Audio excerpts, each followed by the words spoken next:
सध्या धूम सगळ्या देशात चाललेली आहे आणि 6वा टप्पा बाकी आहे. त्याच्यामध्ये आता 7वा टप्पा बाकी आहे. तर तो संपल्यानंतर आता आम्हाला राज्यामध्ये पाण्याच्या टँकरची कमतरता, टँकरची मागणी आहे म्हणून टँकर आम्ही मोठ्या प्रमाणावर उपलब्ध करून दिलेले आहेत. आचारसंहितेचा कुठलाही भंग होऊ नये ही आम्ही पहिल्यापासून काळजी घेतलेली आहे. आम्ही सरकारच्या वतीने एक विनंती केलेली आहे निवडणूक आयोगाला, अजून ती मान्य केली नाहीये की आता आपलं 20 तारखेला मतदान महाराष्ट्रातलं संपलं आणि त्याच्यानंतर 2 टप्प्यातलं मतदान 15 दिवसांनी होणार होतं, म्हणजे काउंटिंग 15 दिवसांनी होणार होतं. तर 15 दिवसाच्या करता आचारसंहिता शिथिल करावं, स्थगित करावी नाही, शिथिल करावी. कारण आता ही आचारसंहिता संपली की तुम्हालाही माहिती आहे मुंबई पदवीधर शिक्षक, नाशिक मला वाटतं शिक्षक या पुन्हा निवडणुका लागलेल्या आहेत, कोकण पदवीधर. तर या सगळ्या असल्या की पुन्हा ती आचारसंहिता सुरू झाली की कामाला फार फटका बसतो. तर त्याच्याबद्दल अजून आम्ही बोललो नाही, परंतु हे 15 दिवसांची जरा शिथिल सांगितलं, आज कदाचित काहीतरी उत्तर त्यांचं येईल अशी आम्हाला अपेक्षा आहे. अर्थात तो अधिकार त्यांचा आहे.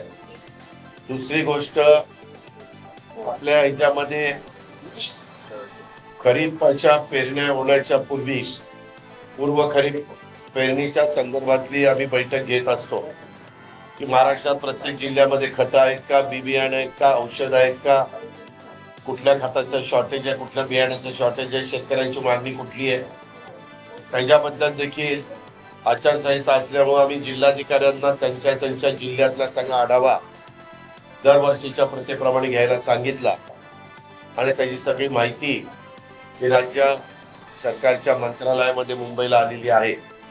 आणि तिथं कुठंही आपल्या महाराष्ट्रातल्या शेतकऱ्यांना काही अडचण येणार नाही. तसंच क्रॉप लोन ते पण शेतकऱ्यांना लागतं, विशेषतः जिल्हा त्याच्यामध्ये मोठ्या प्रमाणावर भूमिका बजावतात. तिथंही कुठली अडचण येऊ नये.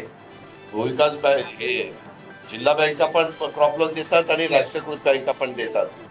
तर त्याच्याबद्दल पण त्या सगळ्या ज्या काही सूचना द्यायच्या असतात त्या देण्यात आलेल्या आहेत. त्याचबरोबर आपल्या इथं प्री मान्सूनच्या बद्दलचे काही वेगवेगळे आता वादळ बघा पश्चिम बंगालमध्ये धडकलंय. आपल्याकडे येण्याची शक्यता कमी आहे, परंतु काही म्हणतात मान्सून वेळेवर येईल, कदाचित थोडासा आधी येईल आणि तो श्रीलंकेमध्ये पोहोचलेला लवकरच केरळमध्ये पोहोचेल आणि नंतर मग आपल्या कोकणामध्ये सुरुवात करेल. पण आता सध्या पाण्याची टंचाई काही भागात अतिशय भीषण आहे. आपण ज्या मुंबईमध्ये राहतो तिथं आपण 5% कपात केलेली, अजून तशीच परिस्थिती काही दिवस राहिली तर 10% कपात करण्याची देखील निर्णय हा घेतला जाईल. कारण कुठल्याही परिस्थितीत शेवटी पॉप्युलेशन मोठं आहे, सरकारलाही करावा लागतो, महानगरपालिकेमध्ये काम करत असणाऱ्या अधिकारी वर्गांना पण करावा लागतो. आणि काही भागामध्ये पाण्याचा दुर्भिक्ष कसं आहे ते आपण पण वेगवेगळ्या चॅनलच्या माध्यमातून लक्षामध्ये आणून दिलेलं आहे. आणि काही भागात मात्र वादळी वाऱ्यामुळे प्रचंड नुकसान झालं, त्याच्याबद्दलचे पंचनामे, पिकांचंही नुकसान झालं, फळबागांचंही नुकसान झालं, ते पंचनामे करायला सांगितले. काल परवापर्यंत 25 जिल्ह्यामध्ये 10,000 हेक्टरचे पंचनामे पूर्ण झालेले आहेत. 25 जिल्हे 10,000 हेक्टरचे पंचनामे, पुढचेही पंचनामे चालू आहेत. बऱ्याचशा ठिकाणी पत्रे उडून गेल्यामुळं त्या आमच्या गरिबाचं किंवा संबंधित ग्रामस्थांचं नुकसान झालेलं आहे.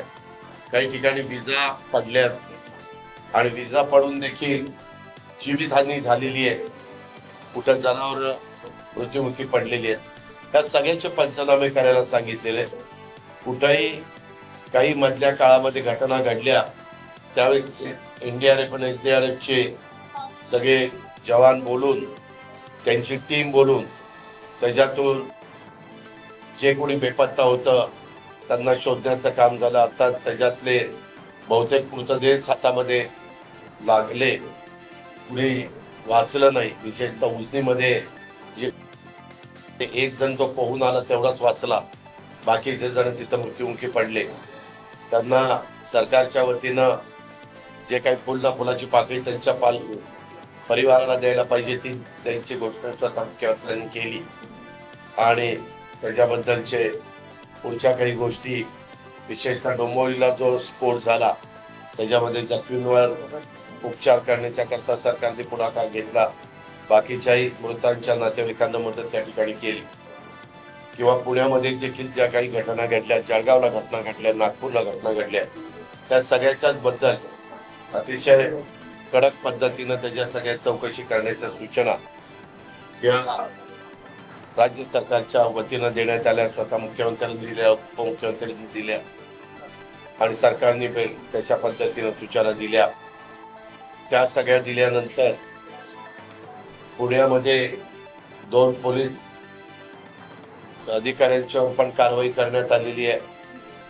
डॉक्टरांच्या ब्लड रिपोर्ट जे घेतात तिथल्या डॉक्टरांच्यावर पण कारवाई करण्यात त्या ठिकाणी आलेली आहे.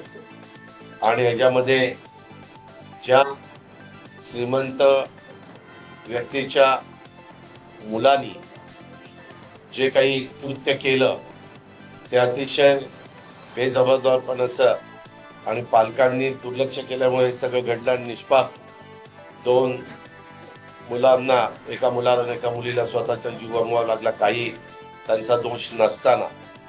आणि त्यामध्ये देखील आता त्या मुलावर पण कारवाई केलेली आहे, त्याच्या वडिलावर पण कारवाई केली, त्याच्याही वडिलावर कारवाई केली. म्हणजे नातवावर, वडिलावर आणि आजोबावर अशा पद्धतीनं ती कारवाई त्या ठिकाणी केली गेलेली आहे. कुठल्याही परिस्थितीत आता काही राजकीय व्यक्ती वेगवेगळ्या प्रकारची भूमिका मांडतात. अर्थात प्रत्येकाला आपलं मत व्यक्त करण्याचा पूर्ण अधिकार आहे आणि त्याच्यामध्ये जे कोणी दोषी असतील त्याच्यामध्ये सक्त अशा प्रकारची कारवाई करण्याच्या सूचना त्या देण्यात आलेल्या आहेत.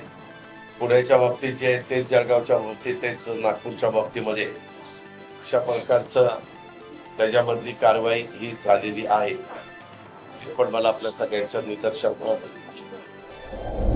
टाइम्स डिजिटलला लाईक करा, सबस्क्राईब करा, शेअर करा आणि बेल आयकॉन दाबायला विसरू नका. पाहत रहा टाइम्स डिजिटल.